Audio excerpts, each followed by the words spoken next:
You've probably clicked on this video because you want to be faster over 5K. And guess what? I'm going to help you do that. And if you search on YouTube, you will find a plethora. Would you say I have a plethora? Of videos saying that they will do the same. And guess what? They will. Because the secret to this is that there is no secret. And I would applaud any channel or creator creating content that is designed to help other people. Genuinely, I think you should watch all of the videos. Go and check them all out and look for consistent themes. So why should you watch this particular video? That is easy. Just look at this.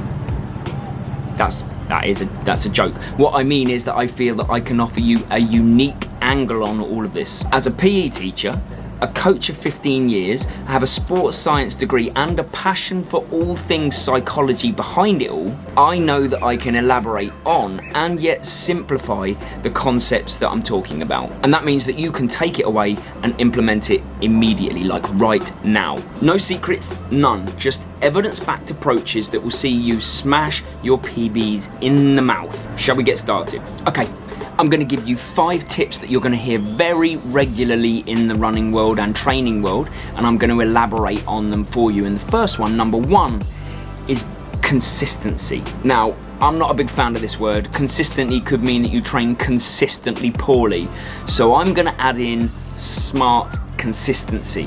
That's what we're looking at. How can you be smart and stay consistent? Consistency doesn't mean anything if you're not training in a smart way. So let me elaborate. I would break it down into 2 aspects to keep it smart. And the first is to respect the 80-20 principle. And that is to say 80% of your training should be very easy, base or recovery miles, building a huge aerobic base. And in these sessions, if you struggle to know how to pitch it or you don't use a heart rate monitor, I'll give you these 3 pieces of advice. You should be able to hold a full conversation without gasping for breath. You should pretty much be able to breathe through your nose if you wanted to. And really, you'll probably feel guilty that you're not running harder. But fear not, you can't race faster without training slower. So embrace the approach because you cannot fire a cannon out of a canoe, as they say. Without the base, you can't put the good speed stuff on top, and that means 20% of your training time should be spent essentially beasting yourself with sessions like intervals. High intensity, shorter duration, pain-a-thons. Anything that's not one or the other should be avoided. That zone 3 middle ground that most beginner runners train in, they're not exactly junk miles, but they don't focus on base and they don't focus on speed. Just a bit of both. And essentially, you could use your training time a lot more wisely. And if we want to stay smart and squeeze the juice out of every session, then we need structure. Structure our weeks and structure our months into blocks. This allows for both a gradual build in workload and it factors in good recovery time. And I would recommend building for 3 weeks and then recovering for 1 and repeat the process. No more aimless training for you. Just watch the difference.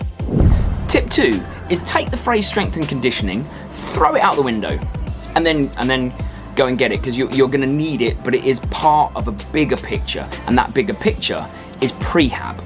Let's all just agree that the term strength and conditioning on its own is no real help. It's too generic. What does it mean? Weights? Yoga? Stretching? In honesty, it means all of those things. All the things you need to do to keep yourself in the game long term. I actually like to call it prehab, doing what needs to be done before you have to do it, i.e. rehab. When you're injured, it's too late. So let's run through what I think prehab should involve. Firstly, yes, strength and conditioning. This to me is whatever you prefer out of things like yoga or home workouts or weights workouts, Pilates, using resistance bands, foam rolling, stretching. Find what suits you and your lifestyle and double down. But along with that, I'd suggest some regular treatment as a tune-up. Physio is a superb investment, and I honestly credit with getting physio and dry needling monthly with allowing me to train to my fullest and not throwing way more money at an injury once it's happened. What about investing in a run analysis? Or even a simpler gait analysis when you're buying new trainers, and these are available in most good running shops. Top triathlon coach Simon Ward calls it investing in your physical pension. In the same way that we save money for a comfortable life in retirement, why don't we invest in ourselves physically by doing these things for a comfortable physical life in retirement? It's all part of the prehab process. Tip 3 is not gonna be rest, because to me, rest could mean sitting on the sofa scratching your bottom. Let's call it recovery. Rest is too wishy-washy of a phrase and can conjure images of laziness. Not that it should, but for some it just does. So why not rephrase it recovery? Because it doesn't have to mean doing nothing.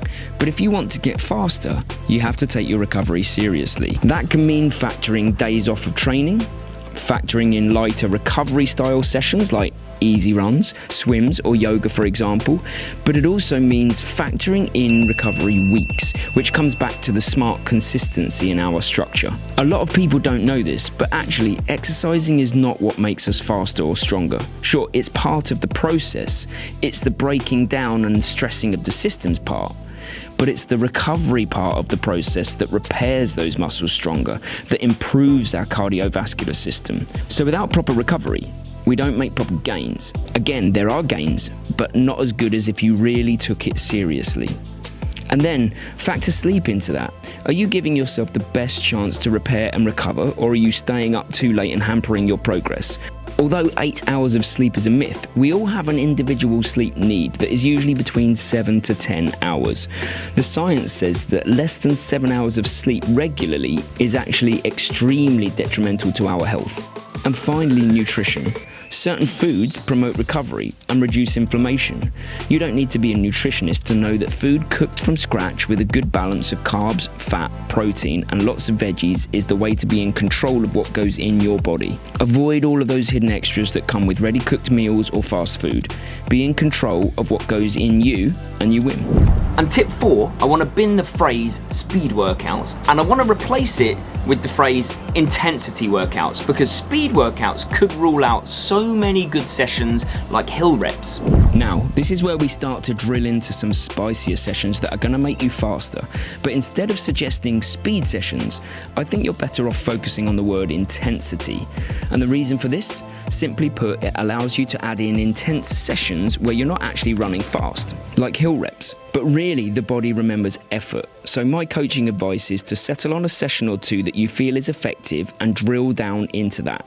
You don't need a new flashy session every week. I like sessions like 400-meter repeats or kilometer repeats that are simple to do and simple to build with. You could increase the 400-meter reps each week by 2 or 3, or the kilometer reps by 1, or you could reduce the rest between as you progress. Easy and effective, and you're not having to remember a whole load of different distances or times in your session.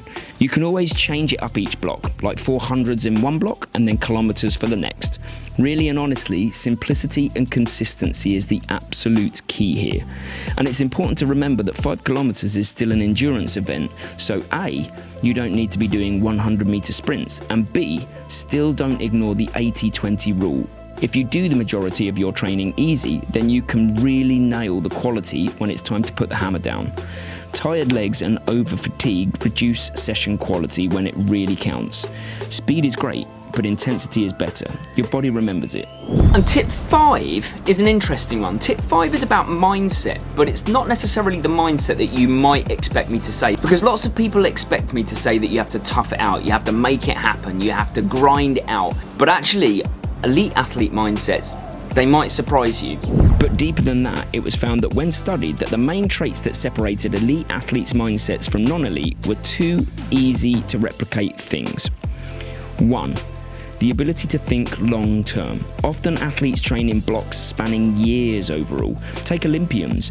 The Olympic cycle is 4 years, and you better believe that athletes train for that long in pursuit of one single goal. And that means that they're okay with not seeing immediate results. Sometimes, not even within a year. They trust the process and they don't beat themselves up if they don't get better immediately. And we can do that, us mere mortals, because we're training for something even longer term than the Olympic cycle. We're training for a good quality of life for our life. So results might take a while, but the process is what we're in it for, and we trust the process. The second thing that sets elite athletes apart is their ability to understand that all sessions are crucial, and yet no one session is crucial. They have a relentless dedication to making sessions happen and being consistent, and they can really grind and go to some dark places. But if a session gets missed for whatever reason, they let it go. They don't beat themselves up. There's a bigger picture. And as long as they remain consistent with the mindset of every session being crucial, if they do miss that session, they're actually kinder to themselves than we can be, because no one session makes or breaks you and your progress. These are not personality traits exclusive to elites. They're simply the traits seen more often in the top elites. But we can adopt them once we know them. That's the beauty of this. We can have the elite athlete mindset without needing to be elite athletes.